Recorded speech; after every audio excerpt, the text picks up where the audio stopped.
এই যে আমি কোরবানি করি, এটা অনেকেই তো দেখে, অনেকের সামনে জয়ের হয়। 5 লক্ষ টাকা দিয়ে কোরবানি করলাম, কার জন্য কোরবানি করলাম, কেন কোরবানি করলাম, কাকে হওয়ার জন্য কোরবানি করলাম, গত বছরও কোরবানি করলাম, এইবারও আমি কোরবানি করলাম না। বিষয়টা এমন নয়। হযরত আশরাফ আলী থানভী রহমতুল্লাহ আলাইকে একজন প্রশ্ন করে, ও আশরাফ আলী থানভী রহমতুল্লাহ আলাই, একটু বলো, এই যে আমরা 5 বেলা নামাজ পড়ি, এই 5 বেলা নামাজ আমরা পড়ি, কবুল হয় কিভাবে, বুঝবো কিভাবে? আশরাফ আলী থানভী রহমতুল্লাহ আলাইকে যখন প্রশ্ন করা হলো, আশরাফ আলী থানভী রহমতুল্লাহ আলাই প্রশ্ন জবাব দেওয়ার আগে বলেন, শাগিদ আমার, বলো তুমি কি সকালবেলা ফজরের পরে নাস্তা করেছো? জি হ্যাঁ, আমি নাস্তা করেছি। আবার প্রশ্ন করা হলো, নাস্তা করার পর তুমি কি আবার ভাত খেয়েছো? হ্যাঁ, আমি ভাত খেয়েছি। আশরাফ আলী থানভী রহমতুল্লাহ আলাই বলেন, এই যে তুমি নাস্তা করার পর আবার কেন ভাত খেলে?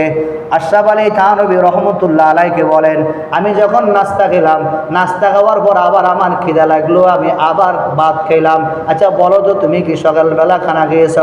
জি হ্যাঁ। সকালবেলা খানার পর দুপুর আবার খানা খেয়েছো? জি হ্যাঁ। সকালবেলা খানা খাওয়ার পর আবার দুপুরে কেন খানা খেলে? এই যে সকালবেলার খানা শেষ, দুপুরের খানা খিদা লাগলো। নবীজি আশরাফ আলী থানভী রহমতুল্লাহ আলাই বলেন, যে ব্যক্তি ফজরের নামাজ পড়িয়া যোহরের নামাজ পড়লো, বোঝা গেল ফজরের নামাজ কবুল হলো, যোহরের ওয়াক্ত শুরু হলো। সুবহানাল্লাহ। যে ব্যক্তি যোহরের নামাজ পড়লো, যোহরের নামাজ কবুল হলো, আসরের ওয়াক্ত শুরু হলো।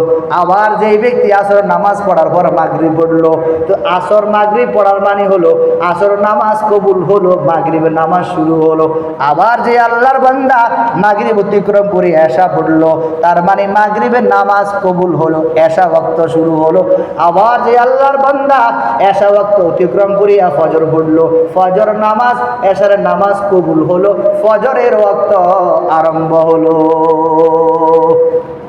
আপনারা জানেন, আল্লাহর কোনো বান্দা যখন ভালো একটি কাজ করার পর আরেকটি কাজে সামিল হয়, তো আরেকটি কাজে যখন সামিল হয়, পরের কাজে প্রমাণ করে তার আগের কাজ কবুল হওয়ার কারণে সে দ্বিতীয় নাম্বার কাজ করার সুযোগ হলো। এজন্য গত বছর যারা কোরবানি করেছেন, আশা করি যাদের কোরবানি কবুল হয়েছে, আল্লাহ পাক রব্বুল আলামিন এই বছরও তাদের কোরবানি করার সুযোগ করে দিবেন। সিল্লা বলেন আমিন। আল্লাহ আমাদেরকে করার তৌফিক দান করে। সিল্লা বলেন আমিন। আমরা কোরবানি কার জন্য করব? যারা বলেন কার জন্য করব? কাকে খুশি করার জন্য করব? আল্লাহ বুঝার তৌফিক দান করে। এমন করব না যাতে করে নিয়তের কারণে সব ধ্বংস হয়ে যায়। ধরেন সংক্ষিপ্ত কথা, আল্লাহর একজন বান্দা একটু সামান্য এলোমেলো হলে যেমন কি হয়, ভালো করে খেয়াল করে। আল্লাহর একজন বান্দা থেকে একজন বান্দা 1 লক্ষ টাকা ধার নিল। তো ধার নেওয়ার পরে ওই ব্যক্তি তাকে 1 লক্ষ টাকা একটা বিকাশ নাম্বারে দিয়ে দিল। বিকাশ নাম্বার দিতে গিয়ে একটা নাম্বার ভুল করল। আচ্ছা বলুন তো, তাকে কি বরাবর যাবে? জোরে বলেন, টাকা যাবে? কেন? একটা নাম্বার কি হলো? বলেন কি হলো?